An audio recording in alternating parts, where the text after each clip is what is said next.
Are you listening? Damn.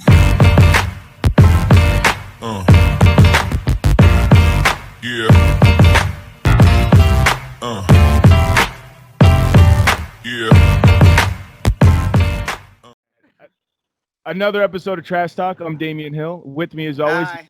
O'Connor. Tonight, we are joined by Bellator top contender Raufeon Stots, who just came off of a very impressive submission win at the last Bellator event. But before we get into that, Trash Talk is brought to you again by our sponsors, Valhalla Combat Sports Incorporated, Ink Shrink Tattoo out of New Brighton, Minnesota, Origin Wellness CBD, The Striking Institute, Spartan Martial Arts, James Clark Sports Psychology and Hypnosis Therapy, The Fighters, and TJ's mom. How you doing tonight, Raufeon? I'm doing good. That threw me off. TJ Mom, support. That's what's Oh, up. yeah, it's one of the top sponsors of the show, a local celebrity. We do appreciate you taking the time to speak with us, Raufeon. I mean, like Damian mentioned, big win this last weekend on Bellator's first show since the COVID pandemic started. How did that fight come into place? When did you first hear that Bellator was looking to start up putting shows on again? So they told my manager to have me be ready by the end of July. I feel like into July. We were into July because I was like on a fight trip or something, or with Jordan Griffin. I was with Jordan Griffin, and they told me to be ready by the end of July. But we didn't have the date, we didn't have the opponent, and then we didn't have like the venue or nothing like that. They were just like, be ready, you know. And so, I just kind of went. I was just like, I'll be ready by the end of July, you know. Then go ahead. Oh, I was just gonna say, I'm like, when you got that call, it's one of those things. Like, we talk to a lot of fighters, and I mean, everybody says like, okay, you got to always be ready, always got to stay ready. But one of the things that I don't know, it's not necessarily the best thing to do is keeping your weight down that low if you're gonna have to make a drastic cut. Was that something that played a factor in your mind? Were you thinking about that at all, or were you just thinking about, hey, I get to fight again? Yeah, I wasn't really thinking about that because I had already been training because of Anthony Pettis had fought or whatever, and he needed people in his camp. And then, like I said, I was on a fight trip with Jordan Griffin, so I was pretty much training with him for his fight. You know, so my weight was, and it's not like I don't have like crazy weight cuts where I'm never like I'm always like close enough to that I can make it in like a week or two, you know what I mean? Pretty comfortably. So it wasn't like oh shit, I better get down. It was like, oh, that's what's up. I can be ready by that time, you know, no problem. Hell yeah, that I like to hear that, and I guess I kind of hear that a lot of the times from the guys that are that have the wrestling background that you do. I mean, wrestling over at Nebraska, when you're wrestling, you got to stay at a consistent weight for the entire season. Can't get too high above. Is that something that you kind of keep in the back of your mind when you know you're close to camp, or when you know that? Yeah, I don't believe in like heavy weight cuts, and I didn't do that in when I was wrestling. When I was wrestling, I wrestled 149 just because I didn't like cutting weight, and I didn't like how it made me feel. And I didn't like having to like worry about my weight or whatever, and not worry about getting better. So I kind of brought it over to MMA, that like not wanting to cut mindset, and also like I feel like people that cut like a shit ton of weight, I mean, you can't fight as often, you know what I mean? Because you gotta yo-yo your weight and come back down. So I usually stay like 15, 15 or 20 when I'm like not doing nothing, pounds over. So it's never like super crazy for me to make it in like 2 weeks is like plenty of time for me to make weight. Yeah, and so with weight not really being a big factor, you got a general timeline of the end of July. You mentioned you got this information around Jordan's fight, so that's the end of June, really. Did you actually find out who you were fighting and that it was an undefeated opponent? I found out because they sent me the contract. They sent me I want to say it was like 2 to 3 weeks when I got the contract. It was like so he told me about the fight, and then I want to say like a week and a half or something later, I got a contract, and it was just like me like piecing together, information, because I got the contract, and then it had Cass's name on it or whatever, and I was supposed to fight Cass before COVID had started or whatever, I was like maybe the second or third. Ooh, a fly just flew in my ear. Second show that got cut or whatever. So I was supposed to fight him already, but then the COVID happened. So I mean, I was pretty much expecting to fight Cass my next time out because they wanted me to fight him before, and then but they had no place, or no what do you call that, event or state or whatever on it. No location. It was like no location. So even the whole time, like I was like training for this camp or whatever. I mean, in the back of my head, the whole time was like, man, I hope we fight, man. I hope this thing comes. You know what I mean? But it wasn't like even like real until we like got our last COVID test. Actually, till we was like in the back. I was like, okay, this gonna happen. There's no way they gonna stop this. You know what I'm saying? Fight now. It was kind of surreal the whole time though. Tell me a little bit more about that. Actually, that's one of the things that was on my mind when we started this. Is how does the testing work? How does do they have you quarantine and things like that? Could you walk me through the process of all of that? Yeah. So I feel like they did a really good job. They did before we left out, they did a COVID test like over a Zoom meeting. We had to pretty much submit our saliva to a test, and then we would send it out, and then we get the test before we could leave. And then we went on the plane or whatever, and then as soon as we got there off of the plane, they pretty much quarantined us in our room, or we took a test. Like as soon as we got to our room, we took a test, and then we pretty much was quarantined for like the next day. So we got there early though. We got there on a Sunday, and then we were quarantined in that room. We was quarantined that Monday, and we got out, I want to say Tuesday afternoon. Tuesday afternoon, we got out, and we could like pretty much work. We couldn't. We can go around the casino, but they didn't want us. They wanted us to be safe, and they wanted us to not to sit down at any restaurants. Pretty much not to sit and gamble anywhere, and not to leave the premises of the casino. And then we had our workout rooms that they were assigned to us or whatever, and we could only work out there. They had a portable sauna for us or whatever. They actually gave us a portable sauna like to have, I think, because they didn't want to clean it, but I was like, I'll take it. I'll take it. You know what I mean? So they gave us that, and so every day, so we had the test when we got the test when we leave, the test when we got there, and then we had every day we had to get a temperature check. So we go down and we fill out this form to say if we felt any symptoms. Then we have our temperature check, and then we did that until the weigh-in day. And then weigh-in day, we did the temperature check in the morning, and then after we did our official weigh-in, after we did our official weigh-in, we did another COVID test. And this one was like the throat test.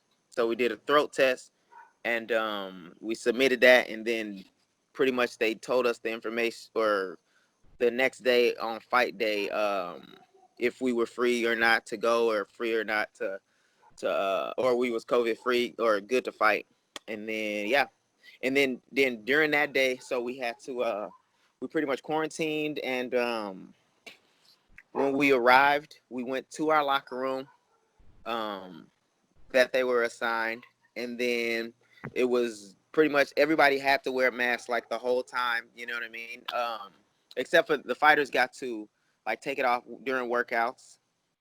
And it was cool too, because like it was almost like you were never in the same place twice, because they must have cleaned it like right after you left it. So it was like a circle.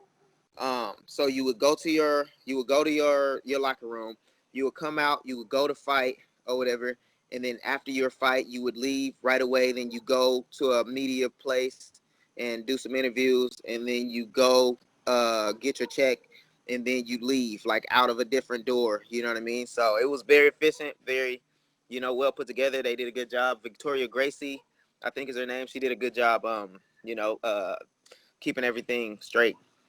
That's great to hear. Yeah, they Well, were a well-oiled machine, man. I was surprised. It was, I mean, I shouldn't be surprised. It was, they did a good job, you know. well, were you surprised at all that, or were you nervous that you weren't going to pass? Were you surprised that if Man, any did man, fail? that COVID test, bro. Every time I get that COVID, I done had it like what, like six. I had it 6 times now. Every time it's like almost. You ever get? Well, you was a fighter, right? One of y'all who fought. Yeah. Yeah, Damien, you both. fought, right? You Yep. remember getting those blood tests, the HIV test when you was out in Yeah. the streets, when you was out there, and, and it's like I know I ain't really done nothing, but I mean I could catch this stuff from anywhere. You know what I mean? The I could only be like, why I mess with that girl that one time, man? It's like, you know what I'm saying? Like you rethinking your whole life and stuff, man. It's crazy. the only thing I ever was worried about was hepatitis. No, Hepatitis? What hepatitis? with some nasty bitches, man. Oh For man. sure. I didn't think you could catch that from girls. I didn't even know that. I don't know. I could be wrong, but I'm like maybe I'm worried about the wrong thing. Shit, but that's what I'm most worried. Yeah, but that's how it was though. I mean, because I feel like the COVID is like super. Like, I mean, I could literally catch it, any second. You know what I mean? So it was just like it was like nerve wracking every time you got the test, and it was like your results are in. And you're like, oh man, did I freaking mess up? You know what I'm saying? I don't Like care. shit, I got too close to somebody, but everything was good. And like I said, I've took it. Yeah, probably. I took it probably like I want to say 7 times now, man. It's crazy, and I don't care what test it is. Waiting for the results always gets you up. Man, it's nerve wracking, bro. But I think it was anything that's shown. I mean, the MMA promotions, obviously UFC, Bellator, they've shown that they can do this bubble thing, and it's working. So it's great to hear from your perspective that you felt safe going into the fight. So talking about the fight a little bit here. I mean, how did it play out from your perspective? I think a lot of people kind of saw it going this way. Your wrestling was a huge factor. With this being your second Bellator fight, did you feel more comfortable coming into the cage this time? Yeah, for sure. And a lot of people don't know, my that first fight, it was nerve-wracking for me, but it was also like a financially for my family, it was like hey, you got to win this or we going to be in a little trouble, you know what I mean? Yeah. Cuz I was fighting in Hawaii and it was like super expensive. Excuse me. Hopefully I ain't got that COVID now. No, I got popcorn in my throat. But yeah, so it was like it was like super nerve wracking for me that first fight because I was like I felt like I couldn't really have fun because I was thinking, hey, I gotta just get this win. I gotta go out there and I gotta provide almost, you know what I mean. Whereas this one, we're in a little better place financially and with the mental. I've been doing affirmations and stuff, to just be more comfortable and be more myself. You know what I mean. So I felt a lot better. I felt a lot more comfortable, and it could have been just because it was my second fight there, but I felt way more comfortable. I felt pretty good. As far as how the fight played out, I wanted to finish him in the first or whatever, and I thought I had the guillotine, but I wasted a little more time than I probably should have on the guillotine, but I was also in a position where I was like, he's not gonna keep me down, so if I get it, I'm gonna throw this up, you know what I mean? If I get it, I get it. If I don't get it, it don't really matter, you know what I mean? So Well, when you had him in the guillotine in the first round, okay, before I ask my question, did you have a chance to watch the fight already? Yep, I watched it. Yep. Okay, Yep. When you had him in that guillotine, and almost immediately, Yeah. it seemed like you were adjusting. You look back, you like waiting, like okay, were you like playing with your hands, seeing where they were? Yeah. Deciding So you're gonna... I've been working on freaking that guillotine and working on like feeling their neck, their artery on my forearm. So I've been working on that, the feel of it, of the guillotine or whatever. What I should have did, which I know now, or hindsight is 2020. Yep. I should have adjusted to one side of my hip. You know what I'm saying? So I could have really hipped in and maybe really felt like I could attack because I really didn't like go for it because I didn't feel like it was there. And that's one thing I was working on was like where the artery was, like feeling where that was, and then also like that tight slow squeeze, like to really like put somebody out. I didn't so So Well, I was like trying to find it, you know what I mean? I was trying to Yeah. find it and trying to adjust my hand, but he was doing a good job of not letting me adjust like I kind of wanted, you know what I mean? So Well, yeah, that's what I was doing. I was just kind of thinking in my head, trying to think back to practicing it and how it should feel. Yeah, well, this isn't even a question. It's just like I respect how calm you were down there because I know how hard it is to be because it's usually one or two options. Either a guy feels a guillotine and they squeeze really hard, they burn out their arms and they don't get it, or Yeah. they sit in it and they don't really they're holding it, but they're not really holding it tight, and the guy pops their Yeah, head out and they end up exactly. that you kept control of it and it seemed like you weren't burning out your arms. I'm like, Yeah, that's no, I feel I did do a good job. I feel like of, and I usually stay pretty calm. That's just something I just I pretty much do that. Pretty much, I'm pretty calm in fighting, you know, because I'm probably crazy. But what was I finna say? part of it. This part of it. It's a lot of skill, technique, durability, intuition, Yeah, and Crazy. belief. Yeah, I'm gonna. yeah, let's leave it at that. Yeah, that sounds way better. Yeah, and so I was just trying to like adjust. I was trying to just adjust and like feel where I needed to be, you know. So I was kind of like in my head. Even I heard my coaches, you know, or Duke saying like go for the or the sweep, you know. But I was like, Yeah. man, I feel like I can get this, you know what I mean? So let me try it just a little bit longer, just a little bit longer. But Oh And then no. you mentioned having that confidence, knowing he's not going to keep me down here. yeah, And then you yeah, no. proceed, dominate the rest of the round, dominate the second round. What did you feel differently in the third when you got that rear naked choke in, where you just put that death squeeze on? Was he slowing down, or did you just No, did you? I felt like I should have finished him earlier, but I felt like I was like I was just ready to I was ready to put it all on the line. I feel like that third round I was like, nah, I'm like you gon' fucking you gonna put me away or I'm gonna put you away. Like you're not finna stop me type of thing. And that's what so I've been doing that the affirmation thing or whatever, you know, in my training. I've been trying to like just get kills, you know what I mean? Like, you know what I'm saying? Take people out, not like kill them, but like get finishes in training, like break wheels, you know what I mean? In training. So I feel like I've been saying it like in my head a lot, and then but saying it out loud, I feel like it's just like it's almost like yeah, you got to do it now. Like you you done said the shit. Like you gonna be a man of your word, or you gonna be a bitch. You gonna bitch out. Like let's go. You know what I mean? So I think I decided to let loose. I think that third round because those first couple rounds I was like filling them out or whatever, and I didn't really like let loose like I shoulda. So I think that was the difference. Well, And he was like, I was wearing him. I mean, I was beating him, throughout the rounds, but I wasn't doing everything I could have done those first two rounds. Well, okay. So one of the things that I've always talked about with my teammates and the guys that I've coached is your opponent is going to come out trying to give 70%, 50% or whatever because they're trying to save something for the later rounds. Yeah. And then Yeah. even if they're trying to save something for the later rounds, as the later rounds come around, they're going to be trying to save a little bit more. They're going to have less percentage of their health bar up there. Is it one of those things where like you knew I guess let me just use this analogy. Like you knew you had more in your health bar than he did, and you knew Exactly. finish. Because I've always explained it. If you're given 100% and a guy is given 50%, well, your 50% probably outmatches their 50% anyway. You give 100 while they're giving a 50%, you're gonna smash, and Exactly. that's what it looked like. That's exactly is that how you it. felt? And that's where I was. That's why I wanted my head, or that's why I want my head for the rest of my career. You know what I mean? I feel like if I'm at 100% and the guy's at 100% and we're both giving 100%, I'm gonna come out tied. That's I believe in myself. I believe in my training. You know what I'm saying? So that's what I believe. So I just need to go out there. I might as well, put all my cards on the table and go out there and get what I deserve. Because if he makes it out, I'm still gonna be dominant. I'm still gonna be winning, and I will still have more in the tank than the other guy. Hell yeah. Yeah. I'm just up on myself right now. I ain't, you know what I mean? I spent too long, learning stuff, being humble. I just got to go out and, believe in myself and, do my thing, man. Oh yeah. feeding off of this right now. Hell yeah. Like, Yeah, So, I love the ready to energy. go.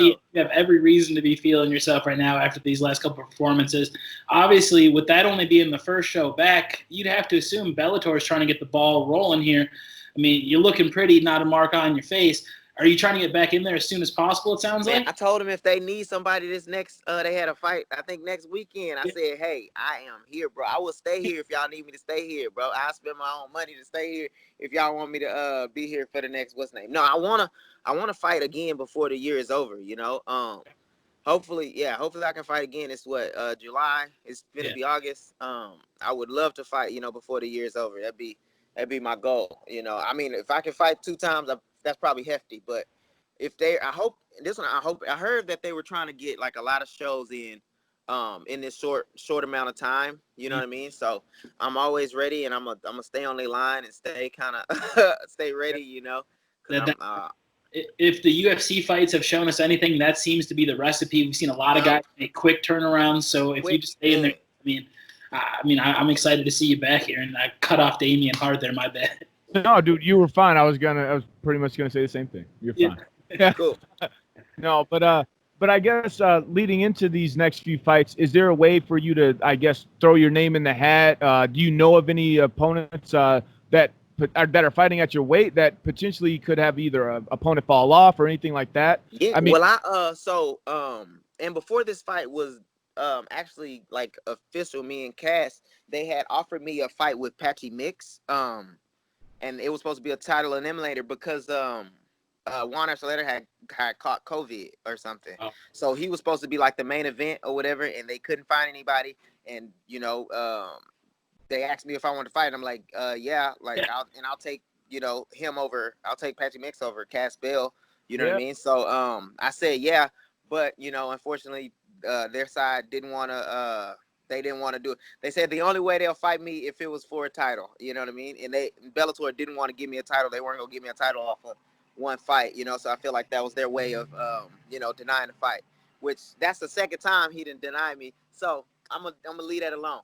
But the other thing was so I know that Patchy Mix and Warren Archuleta are supposed to fight or whatever, and they're happy with their matchup, so maybe they're gonna fight. I know Sergio's gonna fight the winner of that. So I mean, I'm game to fight any of the bantamweights. I just called out what was his name? James Gallagher. Just because I know he don't got to fight, and he's been talking about fighting Sergio or fighting Ricky again or something like that. And I'm like, they just fought, you know what I mean? And Sergio's supposed to be fighting the winner of these guys. Like, you might as well, you know what I'm saying?